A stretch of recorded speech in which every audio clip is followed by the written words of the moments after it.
हर हर महादेव। आज की कहानी है मतलब का रिश्ता। एक गांव में एक बड़ा साहूकार रहता था। साहूकार बहुत पैसे वाला था। आसपास के कई गांवों में उसका बड़ा नाम था। लेकिन इस साहूकार को अपने पैसों का, अपने रुतबे का और अपने नाम का बड़ा ही घमंड था।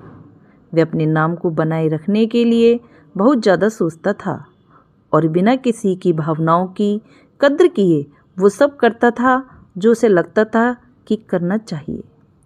साहूकार को कई सालों बाद एक संतान प्राप्ति हुई थी। साहूकार ने अपनी इस खुशी को मनाने के लिए अपने घर पर एक बहुत बड़ा कार्यक्रम रखा, जिसमें उसने आसपास के गांव के सभी श्रीमंत लोगों को और सिर्फ ऐसे रिश्तेदारों को जो पैसे वाले थे बुलाया था। पास के ही गांव में साहूकार की खुद की सगी बहन भी रहती थी। क्योंकि उन दिनों उसकी आर्थिक परिस्थिति कुछ अच्छी नहीं थी, इसलिए उसने अपनी बहन को तक इस कार्यक्रम के लिए नहीं बुलाया। साहूकार ने जिस कार्यक्रम का आयोजन किया था वह इतना भव्य था और इसके अलावा उसमें इतने प्रसिद्ध और श्रीमंत लोग आने वाले थे कि इस कार्यक्रम की चर्चाएं हर गांव में होने लगी। ये खबर उस साहूकार की बहन तक भी पहुंच गई। बहन को ये जानकर बहुत ज़्यादा खुशी हुई और कितने सालों बाद उसके भाई को आखिरकार संतान सुख प्राप्त हो ही गया। बहन ने सोचा कि भाई गलती से उसे इस बारे में बताना भूल गया होगा और अपने को भला कोई न्योता देता है। भोली बहन ने अपने भाई के यहाँ उस कार्यक्रम में जाने की तैयारियां शुरू कर दी। जिस दिन वह कार्यक्रम था उस दिन बहन सुबह सुबह ही अपने भाई के घर जाने के लिए निकल पड़ी। रास्ते में अपने पुराने मैले कपड़े देख उसे ख्याल आया कि अगर किसी के और के घर जाना होता तो मैं ऐसे कपड़ों में जाने की सोचती भी नहीं, लेकिन मैं तो मेरे अपने घर, मेरे मायके जा रही हूँ। वहाँ मुझे ये सब सोचने की कोई ज़रूरत नहीं है। पास के ही गांव में साहूकार की खुद की सगी बहन भी रहती थी। क्योंकि उन दिनों उसकी आर्थिक परिस्थिति अच्छी नहीं थी, इसलिए अपनी बहन को इस कार्यक्रम के लिए नहीं बुलाया। उससे मिलने के लिए बढ़ी। उसके भाई की नज़र उस पर पड़ गई और अपनी बहन को ऐसे मैले पुराने कपड़ों में देखकर भाई ने उससे मिलना तो दूर बल्कि तुरंत बहाना बनाकर वहाँ से निकल गया। बहन ने सोचा, इतने लोगों में बेचारा अकेला भाई क्या क्या करे, ज़रूर उसे कुछ काम याद आया होगा, इसलिए वहाँ से चला गया होगा। बहन बाद में अपनी भाभी से मिलने गई।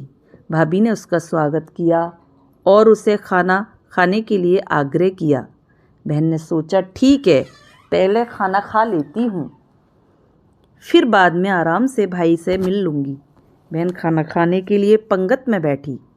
साहूकार ने, जो उसका भाई था, देखा कि अपने भाभी सभी धनवान मेहमानों के बीच उसकी गरीब बहन बैठी हुई। सभी कीमती पोशाक पहने लोगों के बीच उसकी बहन जो पुराने मैले कपड़े पहन कर बैठी थी, यह साहूकार से देखा नहीं गया।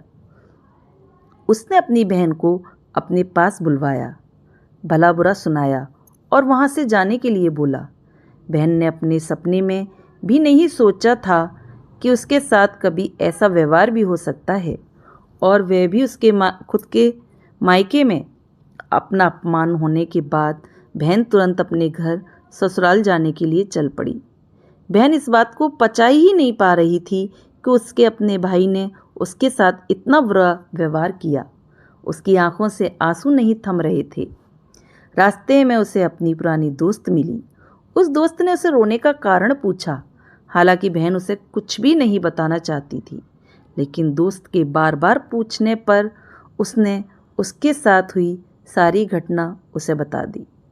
उसकी दोस्त एक समझदार महिला थी और काफ़ी प्रैक्टिकल सोचने वाली थी।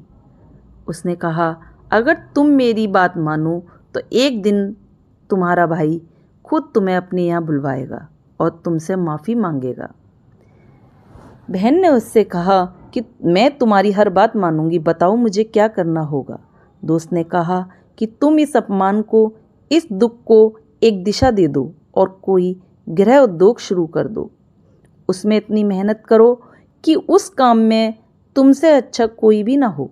बहन को अपने दोस्त की बात सही लगी। उसने घर पहुंचकर अपने आंसू पोंछकर उसी दिन एक गृह उद्योग शुरू किया। उसने दिन रात मेहनत की, अपने साथ कई और गांव की महिलाओं को जोड़ा और देखते ही देखते उसका गृह उद्योग चल पड़ा। कुछ ही सालों में आसपास के 50 गांवों में उसका नाम और रुतबा काफ़ी बढ़ गया और अब वह पैसों के मामले में अपने भाई से भी ज़्यादा बड़ी बन गई। भाई को भी जब ये पता चला कि उसकी बहन इतनी श्रीमंत हो गई है तो उसने सोचा कि एक बार उससे मिलकर आया जाए। वह जब अपनी बहन को उसके घर मिलने पहुंचा तो बहन ने उसका किसी राजा महाराजा की तरह स्वागत किया, उसके पसंद खाना खिलाया। बहन का ऐसा व्यवहार देखकर भाई को अपनी पिछली गलती का एहसास हुआ, इसलिए उसने अपनी बहन को अपने घर होने वाली पूजा के लिए आमंत्रित किया। कुछ ही दिनों बाद बहन अपने भाई के यहाँ उस पूजा के लिए पहुँच गई। जैसे ही बहन अपने भाई के घर पहुँची, उसका भाई उसके स्वागत के लिए दरवाजे में ही खड़ा था।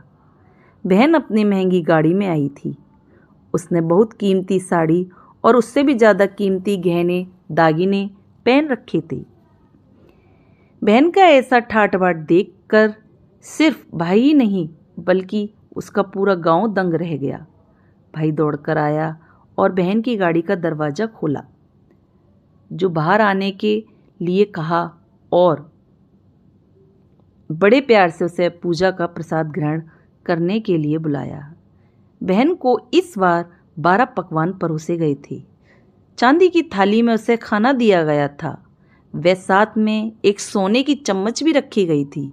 उसके बैठने के लिए बेशकीमती पाट रखा गया था।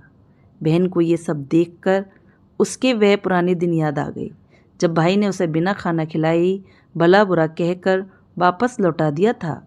बहन खाना खाने के लिए तो नहीं बैठी, लेकिन उसने अपने सारे कीमती दाग दागिने और जेवर उतार कर उस थाली के सामने रख दिए और खाने में से कुछ निवाले उन दाग दागिने पर रख दिए। बहन का ऐसा व्यवहार देखकर सभी हैरान थे। किसी को समझ में नहीं आ रहा था कि बहन ऐसा क्यों कर रही है। आखिर वह क्यों उन जेवरों को खाना खिला रही है।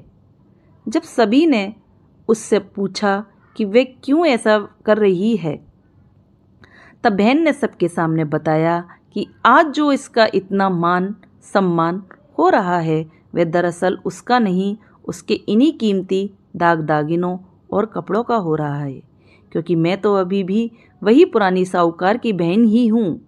अगर कुछ बदला है तो वह है मेरी परिस्थिति, मेरे कपड़े और गहने। भाई ने अपनी गलती का एहसास होने पर इस बार अपनी बहन के पैर पकड़कर माफ़ी मांगी। बहन जो पहले भी अपने भाई से निस्वार्थ प्रेम करती थी, उसने अपने भाई को माफ़ कर दिया और उसे गले से लगा दिया। दोस्तों, ये भाई बहन की प्यार वाली कहानी आपको कैसी लगी? अगर आपको अच्छी लगी तो मेरी इस कहानी की वीडियो को ज़्यादा से ज़्यादा शेयर करें, लाइक करें और सब्सक्राइब करना ना भूलें। धन्यवाद।